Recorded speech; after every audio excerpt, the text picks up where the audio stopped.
Hi guys, it's so good to see you guys, walaupun melalui media online lagi.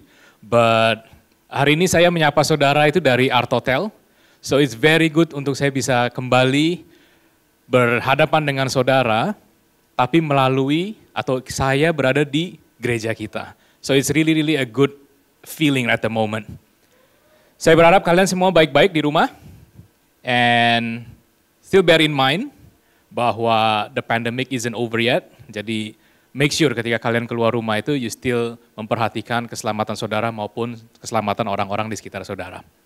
Nah, memasuki bulan Juli ini, kita akan melihat beberapa kejadian-kejadian yang signifikan di dalam kehidupan Yesus yang kita ambil dari Alkitab. Dalam tema bulanan ini, kalau boleh saya sebut bahwa bulan Juli, our theme, we call it Jesus Events. Karena kita mengambil cerita-cerita Yesus yang sudah dipilih sama teman-teman atau teman tim yang sudah mempersiapkan dari sermon and development team kita. So, dari beberapa event yang akan kita sampaikan beberapa minggu ke depan, saya berharap bahwa kita tidak hanya akan belajar bersama, tetapi kita juga akan melihat sebuah proses pendewasaan dari diri kita sendiri. Nah, saya ingin membuka session ini dengan pertanyaan-pertanyaan yang menurut saya itu agak besar. Nah, kalau kita kembali melihat ayat-ayat dalam firman Tuhan di Alkitab, banyak sekali ayat-ayat firman Tuhan itu yang berbicara mengenai hal-hal yang besar. Ya, terutama hal-hal yang besar yang akan terjadi dalam kehidupan kita. Kita bisa lihat bahwa kita ini sebagai manusia ciptaannya, kita ini sebagai pengikutnya, we are designed, we are wired to become a leader. Dan I think bulan Juni yang kemarin kita berbicara mengenai discipleship. Right? So for you to be able to disciple someone, artinya saudara harus menempatkan posisi saudara itu lebih tinggi, lebih besar daripada orang yang kalian muridkan. Nah, untuk itu ayat-ayat dalam Alkitab itu berbicara banyak sekali mengenai perkara-perkara yang besar sebagai kita pengikutnya, sebagai kita muridnya yang akan kita hidupi. Nah, belum lagi ada ayat-ayat yang berkata bahwa kita akan menjadi kepala bukan ekor. Ada ayat-ayat lagi yang bahkan mengatakan bahwa kita yang akan meminjamkan bukan kita yang meminjam. Bahwa Tuhan akan membukakan tingkap-tingkap langit. Bahwa Ia akan memberkati kita. Bahkan dalam ayat yang saya rasa saudara sangat familiar juga bahwa Ia datang supaya kita hidup dan kita memperoleh kehidupan itu dengan berlimpah. So itu semua ayat-ayat yang menurut saya sangat-sangat besar. Nah, kalau sekarang kalian melihat itu semua dan mencoba untuk merelevansikan itu semua dalam kehidupan saudara saat ini, what do you see? Apa yang saudara lihat dengan kehidupan yang saudara sekarang jalani? Apakah ayat-ayat tersebut itu boleh dibilang relevan dengan kehidupan saudara? Atau saudara menganggap ayat-ayat tersebut yang menjanjikan segala sesuatu yang baik itu tidak relevan karena sangat-sangat jauh dari kehidupan yang saudara sedang jalani saat ini atau sedang alami. Nah, saya ingin mengajak saudara itu melihat dari satu sisi yang ekstrim ke satu sisi lain yang ekstrim juga. Saya ingin mencoba untuk mengajak saudara melihat, what if God does not exist? Bagaimana kalau saudara melihat bahwa atau saudara menganggap bahwa kalaupun Tuhan itu tidak ada dalam kehidupan saudara, saudara tidak akan mengalami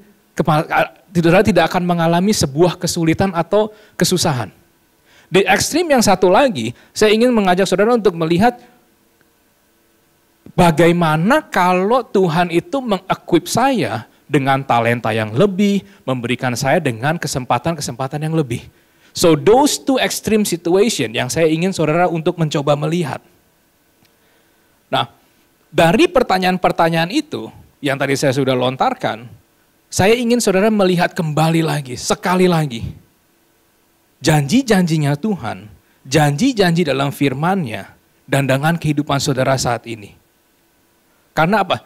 Seperti yang saya bilang, bahwa janji-janjinya itu bukanlah sebuah perkara yang sederhana, atau perkara yang kecil, melainkan perkara-perkara yang sangat besar. Dan saya percaya bahwa saudara akan sependapat dengan saya, kalau untuk menghadapi sebuah perkara yang besar, saudara juga membutuhkan perlengkapan yang besar juga. Melihat dari kondisi saat ini yang menurut saya bukanlah sesuatu yang mudah. saat ini adalah situasi yang sulit. Mungkin saudara mengenal teman atau saudara mengenal orang yang harus kehilangan pekerjaannya. Atau mungkin saudara sendiri adalah orang-orang itu. Saudara adalah orang-orang yang terpaksa kehilangan pekerjaan karena tempat di mana saudara bekerja itu tidak bisa menyesuaikan diri, menyesuaikan situasi di kantor, sehingga dia dengan sangat terpaksa itu harus merilis saudara di tempat kerja. Jadi saya melihat bahwa today's time is a difficult time, is a difficult moment.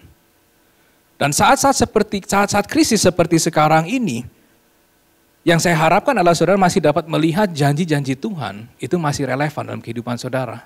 Bukan melihat bahwa janji-janjinya itu tidak menjadi relevan lagi. Dan untuk menghadapi sebuah krisis, saudara juga membutuhkan kondisi yang sesuai supaya saudara bisa melewati krisis tersebut. Tetapi unfortunately kita sering melihat bahwa dalam krisis yang besar, kita melihat atau kita merasa bahwa Tuhan itu tidak meng-equip kita dengan perlengkapan-perlengkapan yang sesuai. Sehingga kita menganggap bahwa untuk kita menghadapi the giants in our lives, kok Tuhan cuma melengkapi kita dengan slings and stones. Tapi saya ingin kembali mengingatkan bahwa David itu juga hanya di-equip dengan slings and stones. Dan dia berhasil menaklukkan the giant. Nah, sebelum saya masuk ke dalam firman Tuhan lebih lanjut, saya ingin kita mempersiapkan diri supaya kita bisa lebih fokus untuk beberapa waktu ke depan. Dan sebelumnya, mari kita berdoa dulu. Bapak, terima kasih untuk kesempatan yang Kau berikan kepada kami pada siang hari ini. Walau kami dapat berkumpul di tempat ini melalui online service, kami percaya bahwa tidak ada sesuatu pun yang akan kurang dari firman ini Tuhan. Bahwa esensi firman Tuhan ini akan dapat disampaikan dan ia dapat menyentuh setiap bagian yang terdalam dari kehidupan anak-anak-Mu di tempat mereka masing-masing. Bapak, hamba-Mu berdoa untuk beberapa waktu ke depan and beyond, supaya kita semua dapat duduk, supaya kita dapat benar-benar mendengarkan apa yang Engkau ingin sampaikan. Dan kami berdoa Tuhan, supaya firman-Mu itu lebih daripada cuma dapat bertumbuh dan berdampak, memiliki impact dalam kehidupan kami, tapi lebih lagi Tuhan, supaya ia dapat berbicara untuk kehidupan yang lebih daripada kehidupan kami saja. Terima kasih Bapa, Roh Kudus silahkan Engkau berperkara dalam kehidupan kami semuanya. In Jesus' name, amin. Nah, untuk firman Tuhan yang pertama ayat ini, saya akan mengajak saudara untuk membuka di Yohanes 13 ayat 15. Yohanes 13 ayat 15, dikatakan begini, sebab aku telah memberikan suatu teladan kepadamu, supaya kamu juga berbuat sama seperti yang telah kuberbuat kepadamu. Nah, atas dasar firman ini, atas dasar ayat ini, saya berikan judul untuk sermon saya pada siang hari ini, I have set you an example. Aku telah memberikan suatu teladan kepada kamu. Nah, kalau kita bicara atau kita membaca di ayat-ayat sebelumnya, dikatakan bahwa Yesus adalah seorang guru. Dan seorang guru dapat diartikan secara luas sebagai orang yang mengajarkan sesuatu hal yang baru. Teladan berbicara mengenai suatu kondisi atau sesuatu yang patut untuk ditiru, baik untuk dicontoh, baik itu perbuatan, kelakuan, atau sifat. Throughout Jesus' life in this earth, Yesus itu mengajarkan sesuatu yang baru. Dia memberikan contoh, memberikan teladan yang baru juga. Sesuatu yang belum pernah dunia ini lihat. So, atas dasar itu saya menganggap bahwa Jesus is truly a teacher. Dia karena memberikan sesuatu yang baru yang orang lain itu belum pernah ajarkan. Orang lain belum pernah melihat ajaran-ajaran yang Yesus berikan. Orang-orang tidak pernah merasakan apa sih artinya mengikuti gaya kehidupannya Yesus itu sendiri. Isn't it amazing bahwa sampai dengan hari ini, apa yang ia ajarkan, apa yang ia lakukan, itu sudah melewati sekian banyak kejadian-kejadian di bumi. Yet it stood against the test of time, bahwa sampai hari ini juga melalui gereja-gerejanya, melalui kehidupan orang-orang yang berpengaruh dalam bidang dalam kehidupan, if I may say bidang itu kekristenan, They are still teaching about Jesus punya kehidupan, about Jesus punya values, about Jesus punya examples. Nah kalau itu bukan sebuah if it's not because of the greatness of the message itself, saya rasa tidak ada cerita-cerita itu yang bisa menembus sampai hari ini. Orang masih mencoba untuk mempelajarinya, orang masih coba untuk mengajarinya. Nilai-nilai yang ia ajarkan melalui kehidupan Yesus di bumi. Sampai hari ini, orang-orang masih menceritakan apa yang Yesus lakukan dan apa yang murid-muridnya lakukan. Nah, dalam kesempatan siang hari ini saya ingin gunakan sebuah cerita yang saya percaya bahwa setiap dari saudara juga sangat familiar, yang untuk kita jadikan sebagai dasar untuk kita belajar bersama siang hari ini. Teladan apa yang telah Ia berikan, supaya kita juga berbuat dan melakukan hal yang sama. Mari kita buka di Matius 15 ayat 29 sampai dengan 34. Dikatakan, setelah meninggalkan daerah itu, Yesus menyusur pantai Danau Galilea dan naik ke atas bukit lalu duduk di situ. Kemudian orang banyak berbondong-bondong datang kepadanya, membawa orang lumpuh, orang timpang, orang buta, orang bisu, dan banyak lagi yang lain. Lalu meletakkan mereka pada kaki Yesus dan Ia menyembuhkan mereka semuanya. Maka takjublah orang banyak itu melihat orang bisu berkata-kata, orang timpang sembuh, orang lumpuh berjalan, orang buta melihat, dan mereka memuliakan Allah Israel. Ini yang saya ingin saudara untuk garis bawahi. Ayat 32, lalu Yesus memanggil murid-muridnya dan berkata, hatiku tergerak oleh belas kasihan kepada orang banyak itu. Sudah 3 hari mereka mengikuti aku dan mereka tidak mempunyai makanan. Aku tidak mau menyuruh mereka pulang dengan lapar, nanti mereka pingsan di jalan. Kata murid-muridnya kepadanya, bagaimana di tempat sunyi ini kita mendapat roti untuk mengenyangkan orang banyak yang begitu besar jumlahnya. Kata Yesus kepada mereka, berapa roti ada padamu? 7, jawab mereka. Dan ada lagi beberapa ikan kecil. Kenapa saya ingin meminta saudara untuk melihat dari ayat sebelum-sebelumnya? Karena itu memberikan sebuah latar belakang yang menjadi dasar dari pelajaran yang kita dapat belajar bersama. Diceritakan setelah Yesus menyembuhkan orang banyak, Ia tergerak oleh belas kasihan. Karena banyak sekali orang-orang yang mengikuti Dia yang belum makan. You see, respon saudara itu akan menentukan tindakan saudara. Your response will determine your action. At this time of age, are you responding to the calling of God in your life? Are you responding the call of God for your generation? You know, kehadiran gereja paling tidak seharusnya ada untuk memberikan jawaban. Atau untuk menjadi jawaban. Nah kalau kita mau menjadi jawaban, sebelumnya saudara harus tahu dulu apa yang menjadi kebutuhan. You got to first know what is needed, what is required. Sebelum saudara bisa bertindak, saudara harus sebelumnya menjadi jawaban. Your action itu dimulai ketika saudara meresponi.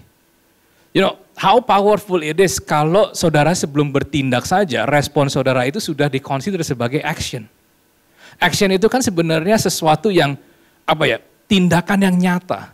But your response, bagaimana saudara menyikapinya, baik itu dalam hati, itu sudah dikonsider sebagai action. Menurut saya itu sangat-sangat powerful. Ayat 32 itu memulai dengan Yesus kemudian memanggil murid-muridnya. Respon daripada murid-muridnya itu terlepas dari kemudian pada bicara bahwa bagaimana di tempat sunyi ini kita bisa mendapatkan roti untuk memberikan makan segitu banyak. But they are responding to God's calling. Mereka nggak cuma yang diem mengacuhin bahwa God, you know what, saya udah capek loh, saya lagi capek, allow me to just rest. No, tapi they respond to His calling. Nah ini yang menurut saya sebuah pelajaran yang saudara bisa sikapi juga. Poin yang pertama dalam pelajaran dari memberikan makan untuk begitu banyak orang di ayat yang tadi kita baca, itu adalah saudara untuk memiliki compassion, to have compassion, untuk memiliki belas kasihan. Saudara boleh catat ini. Having compassion will allow you to have an extended vision of your surroundings. Memiliki belas kasihan akan mengizinkan saudara untuk memiliki pandangan yang lebih luas dalam saudara punya lingkungan. Having compassion will give you that courage and boldness to move. Memiliki belas kasihan akan memberikan saudara keberanian untuk saudara itu bergerak. To take action to what it takes to be the answer. Untuk menjadi jawaban dengan apa yang dibutuhkan. Dari ayat yang kita baca, Yesus itu memiliki belas kasihan terhadap orang yang begitu banyak. Yang udah sekian hari mengikutinya. Kita nggak tahu, I like tadi, kalau saudara melihat Franklin punya sermon minggu lalu, dikatakan orang-orang itu bisa mengikuti dari sejumlah yang banyak, a crowd can follow something for various reasons. Nah kita nggak tahu begitu banyak orang begitu Yesus itu karena apa? What kepentingan apa sih yang mereka punya? Apakah mereka juga salah satu orang yang ingin disembuhkan? Apakah mereka juga orang-orang yang mengharapkan terjadinya mujizat dalam kehidupan mereka? But regardless, Tuhan itu atau Yesus itu tidak tanda kutip memperdulikan mereka punya kepentingan. They just want to make sure supaya orang-orang tersebut tidak pulang dengan lapar. Karena mereka sudah begitu lama mengikutinya dan belum makan beberapa hari tersebut. So, bagaimana respons para muridnya? Saya ingin highlight sekali lagi. Bagaimana di tempat sunyi ini kita mendapat roti untuk mengenyangkan orang banyak yang begitu besar jumlahnya. Perhatikan di ayat 31 dan 32. Yesus baru saja melakukan berbagai macam mujizat. Ia menyembuhkan orang yang bisu sehingga bisa berkata-kata. Ia menyembuhkan orang yang timpang. Ia melumpuhkan orang yang lumpuh kemudian bisa berjalan. Orang yang buta kemudian bisa melihat. Dan orang-orang itu banyak yang kemudian memuliakan Allah. Tetapi ketika Yesus memerintahkan mereka atau menugaskan mereka untuk beri mereka makan. Para murid ini kemudian seolah dia itu menganggap mujizat yang begitu besar yang baru saja dilakukan, itu dianggap lebih kecil daripada memberikan makan orang yang begitu banyak. Jadi masalah yang dihadapi para murid-murid Yesus adalah mereka melihat apa yang ada di tangan mereka. Itu mustahil untuk memenuhi apa yang dibutuhkan. They are focusing on the lacking. When we identify what is required, then only we know what is needed. Ketika kita sudah berhasil untuk mengidentifikasikan apa yang dibutuhkan, maka kita baru tahu apa yang perlu dilakukan. Tapi masalah yang sering timbul dari hal itu sendiri adalah ketika kita menjadi sadar akan apa yang ada pada tangan kita. Atau pada apa yang kita pikir hanya kita punya, kita miliki. Dan kita menjadi terlalu fokus terhadap hal tersebut. Dan saya melihat hal ini sangatlah ironis. You want to become an answer, but then you realize that you only have so much limited resources. Berapa banyak dari saudara yang bisa mengerti apa yang saya maksud di sini? You understand the need. Saudara memahami kebutuhan tersebut. You want to answer the need. Saudara mau menjadi jawaban atas kebutuhan tersebut. Tapi pada waktu yang bersamaan, saudara menjadi terlalu sadar diri akan apa yang saudara punya atau saudara pegang pada saat ini juga. Why compassion? Mengapa belas kasihan?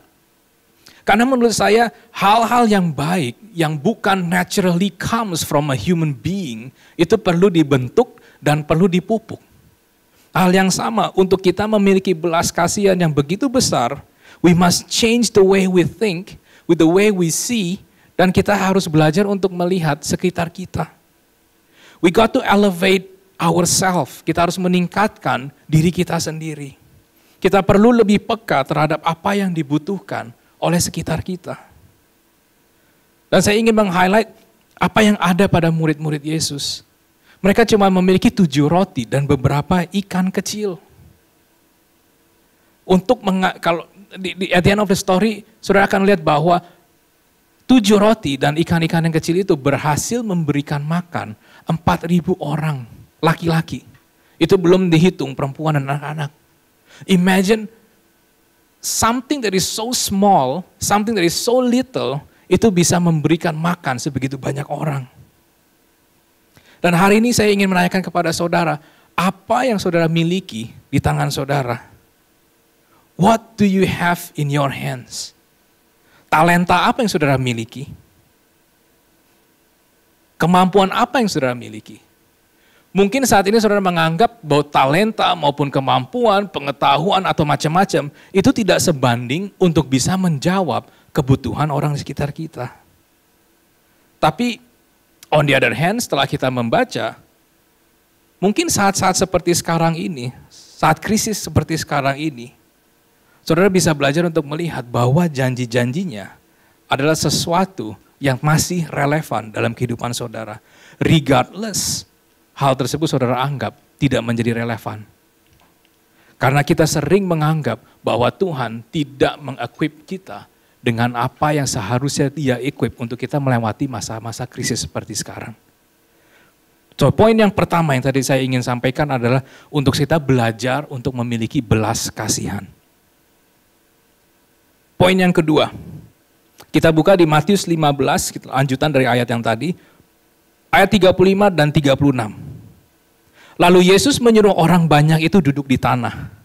Sesudah itu ia mengambil ketujuh roti dan ikan-ikan itu, mengucap syukur, memecah-mecahkannya, dan memberikan kepada murid-muridnya. Lalu murid-muridnya memberikannya pula kepada orang banyak.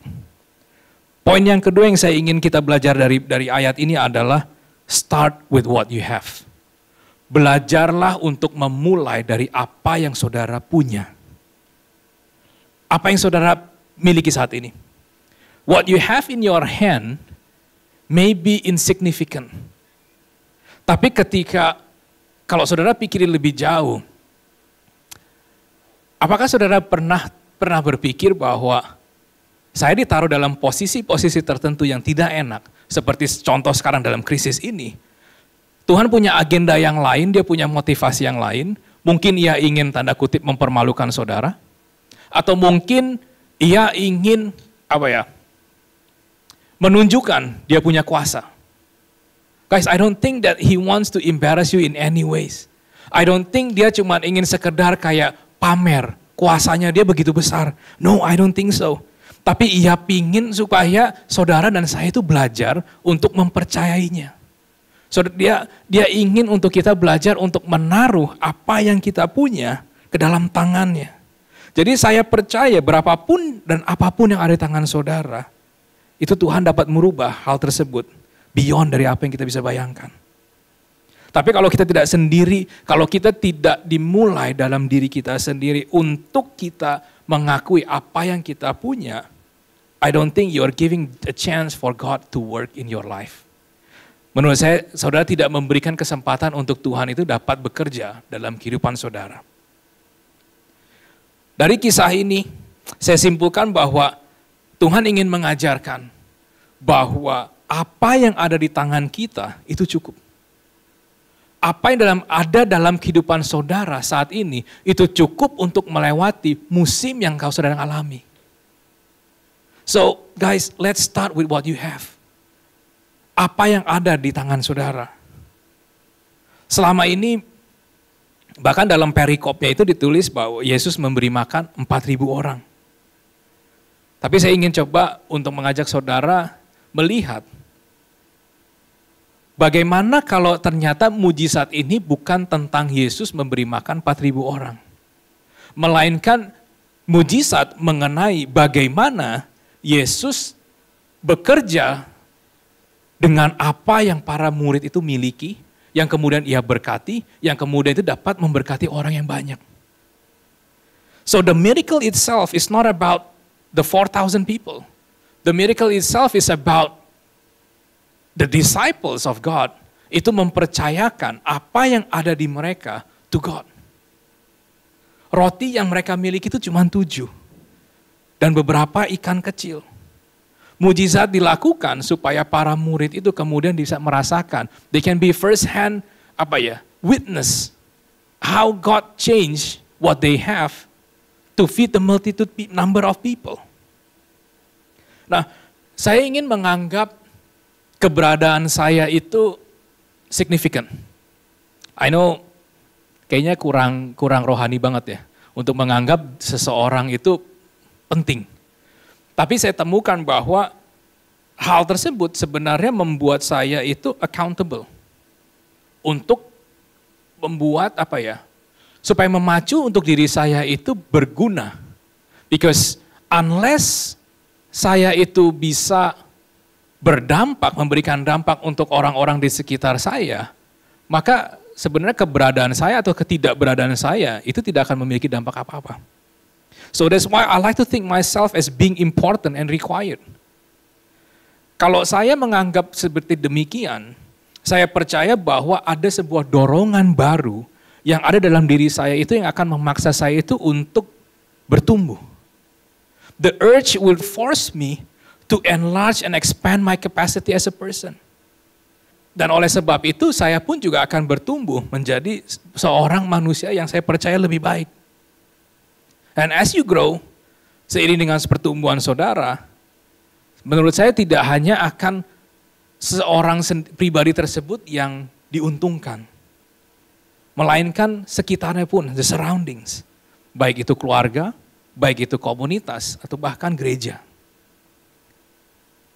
Guys, it's important, penting untuk saudara pahami bahwa saudara memiliki apa yang saudara punya itu untuk menjadi dampak bagi orang lain.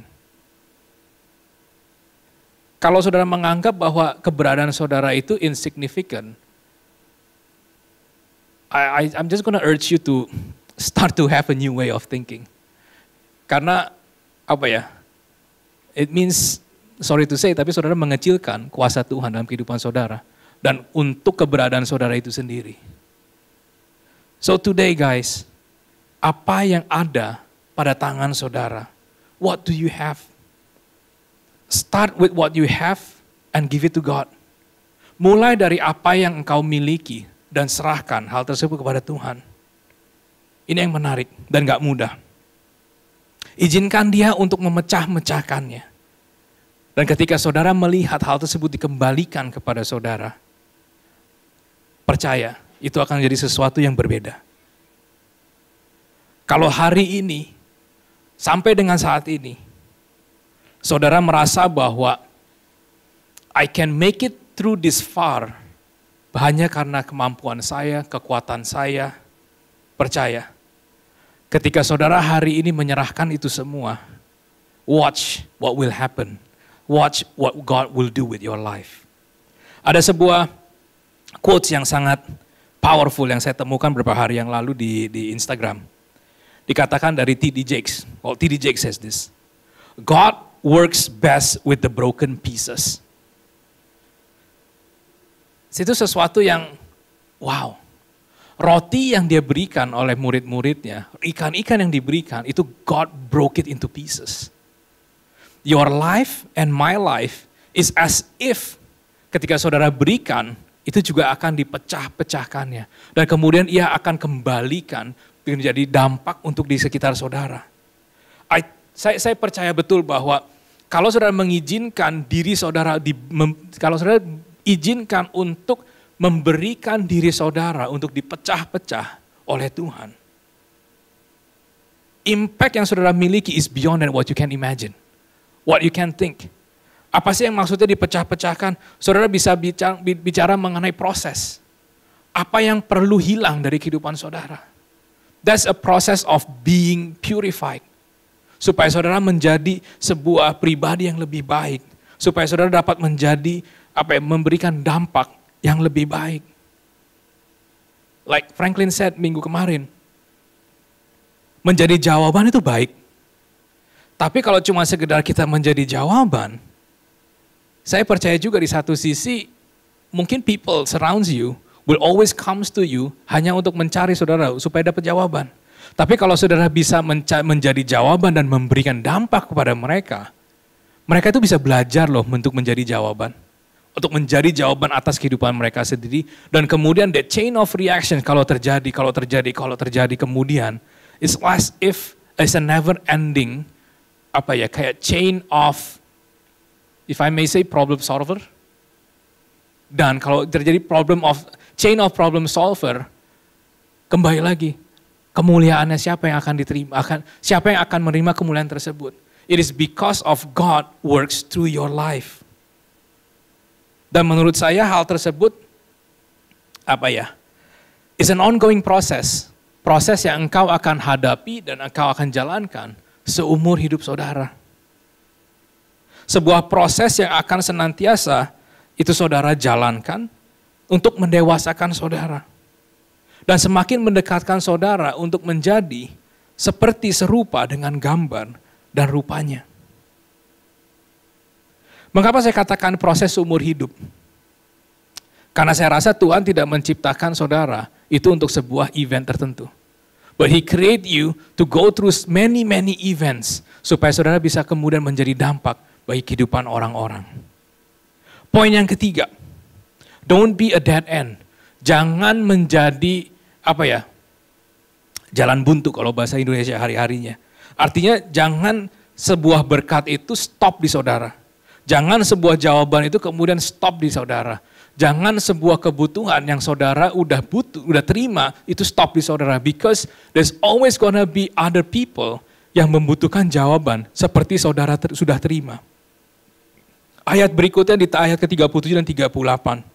Dikatakan, dan mereka semua makan sampai kenyang. Kemudian orang mengumpulkan potongan-potongan roti yang sisa, 7 bakul penuh.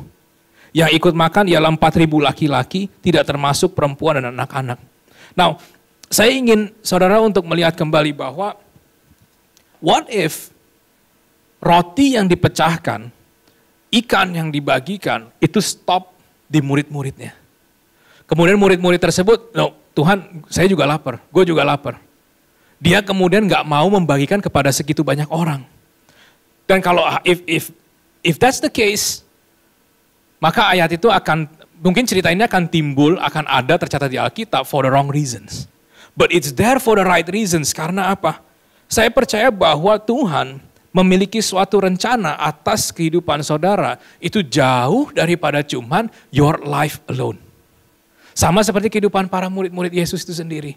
When when Jesus ask apa yang ada padamu, itu cuma ada 7 roti dan ikan-ikan kecil. Dia berbicara mengenai lebih daripada dampak yang mereka miliki itu untuk that multitude of people. Saya nggak tahu persis ada berapa banyak orang, tapi dikatakan yang makan itu 4.000 laki-laki, tidak termasuk perempuan dan anak-anak. Tuhan ingin bekerja dalam kehidupan kita, tetapi Ia juga ingin melakukan sesuatu melalui saudara.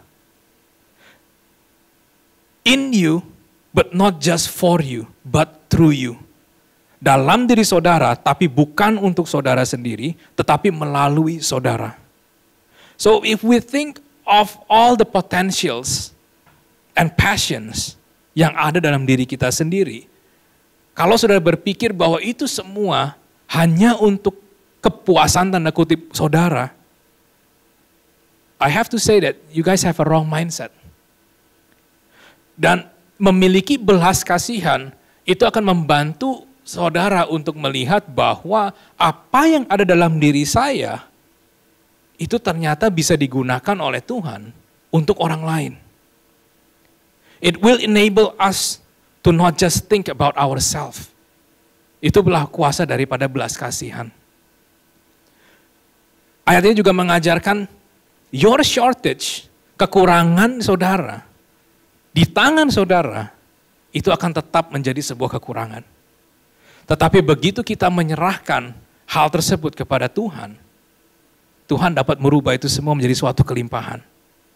Bayangkan jika Yesus atau murid-murid Yesus itu mengucap syukur, memecah-mecah roti dan ikan, dan dikembalikan kepada murid-muridnya. Kemudian para murid itu tidak memberikan kepada orang banyak. I don't think that's the intention of God ketika dia memanggil para muridnya, ketika dia meminta para murid itu memberikan makan segitu banyak orang. Jadi kita perlu menghilangkan mentalitas takut untuk memberi, untuk menyerahkan apa yang ada pada kita kepada Tuhan. Saya ingin menantang saudara untuk melihat, once you gave what you have in you kepada dia. Lihat apa yang ia kembalikan. Lihat ketika saudara mengerjakan apa yang ia kembalikan kepada komunitas saudara, kepada keluarga saudara, kepada lingkungan pekerjaan saudara, kepada gereja saudara bahkan. So, apa yang saudara hadapi saat ini? Terlepas dari apakah saudara sudah pernah melihat, mengalami, merasakan mujizat Tuhan dalam kehidupan saudara. Atau mungkin saudara malah mengalaminya melalui orang-orang terdekat saudara.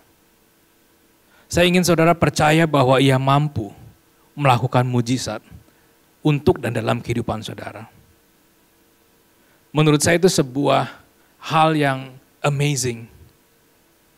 Untuk kita dapat melihat bahwa bahkan murid-murid Yesus yang juga pelaku dari banyak keajaiban-keajaiban.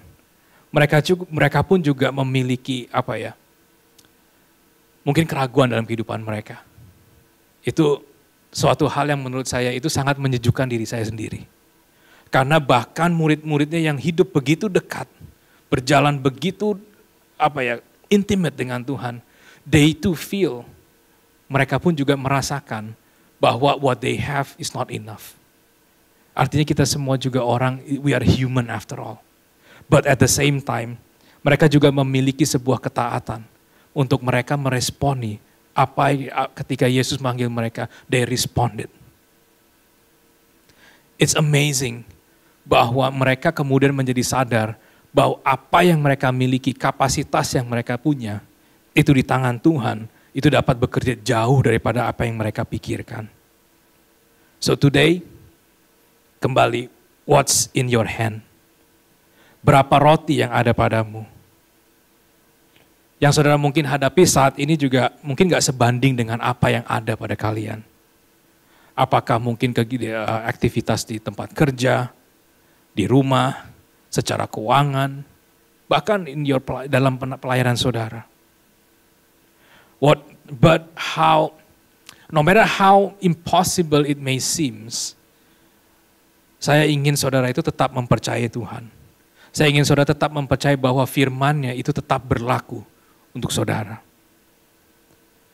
So today, I want you to all open your heart, your mind.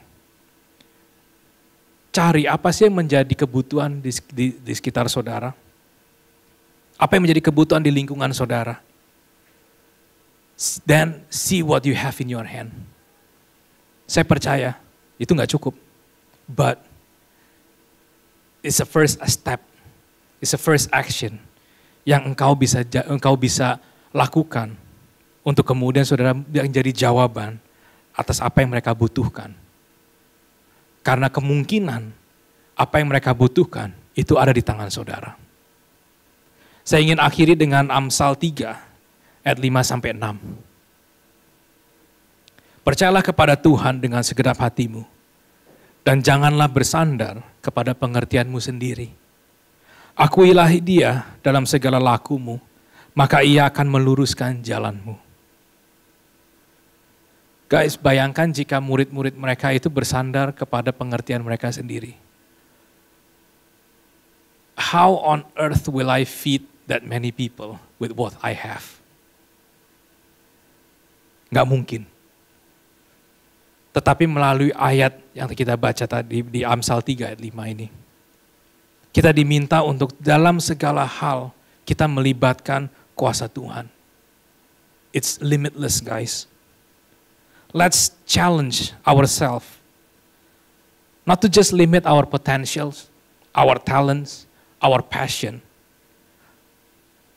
But learn to place them in His hand. Dan lihat apa yang Ia akan lakukan dalam kehidupan saudara. Saya ingin bercerita sedikit mengenai our church, Creative City Worship. Tahun ini kita akan celebrate our 7th year. Kita ada ibadah pertama kita tahun 2013. This year we'll celebrate our 7th year. Now, Kalau saudara sudah bersama dengan gereja kami untuk beberapa waktu, atau mungkin baru sebentar, it doesn't really matter. Tapi one thing yang saudara akan temukan di Creative City Worship,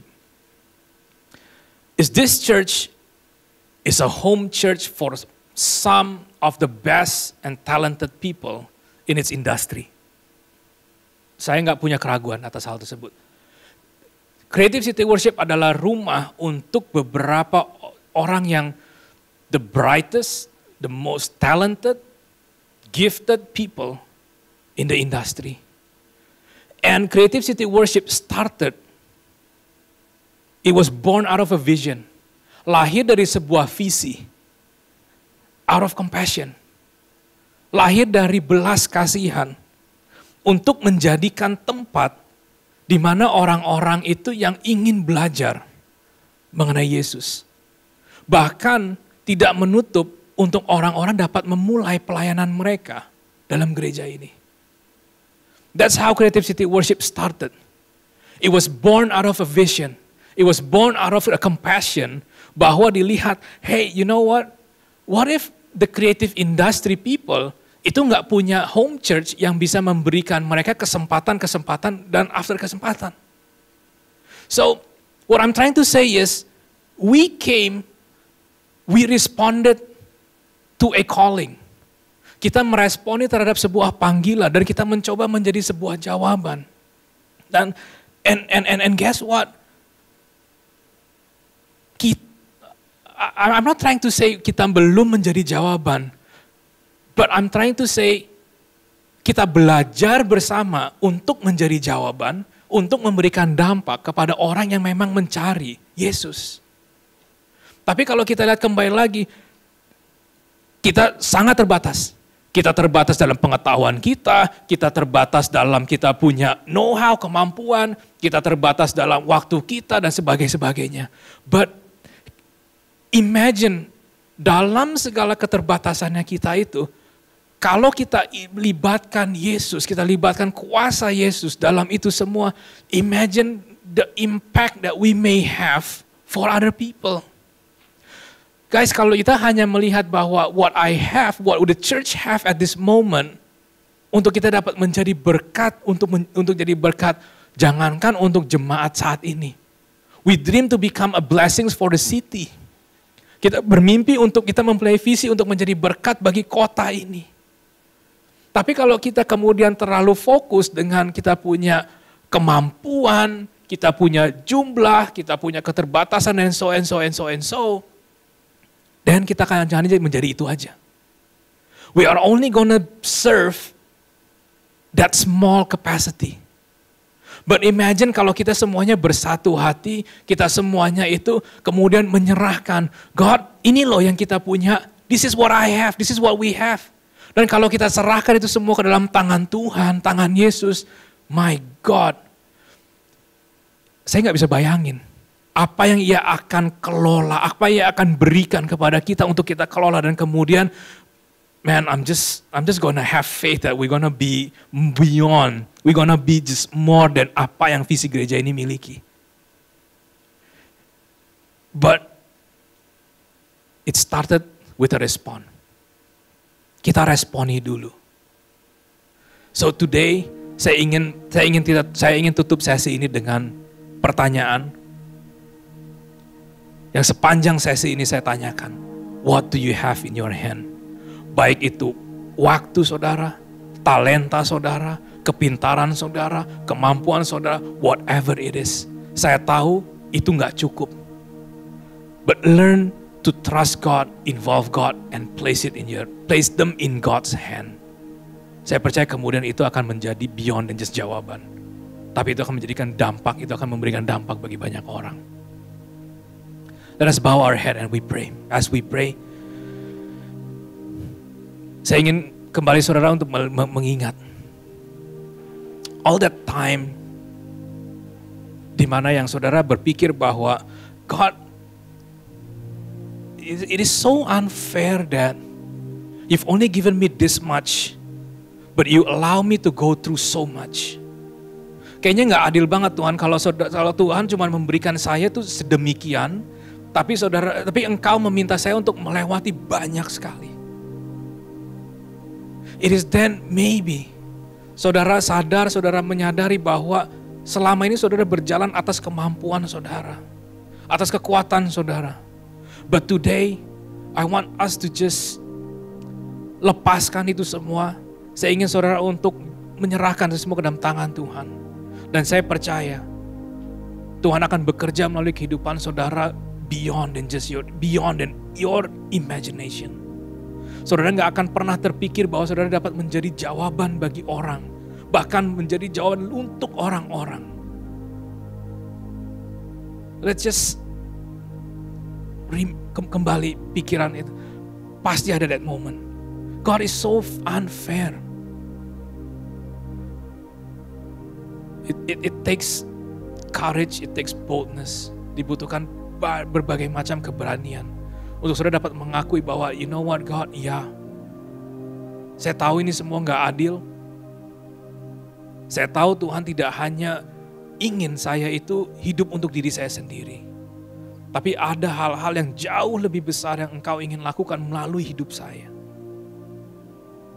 Dan kalau saudara adalah orang-orang tersebut yang saudara pikir bahwa, ya, you know what, I can become that answer for that person. I can become that person I can become the answer for that community.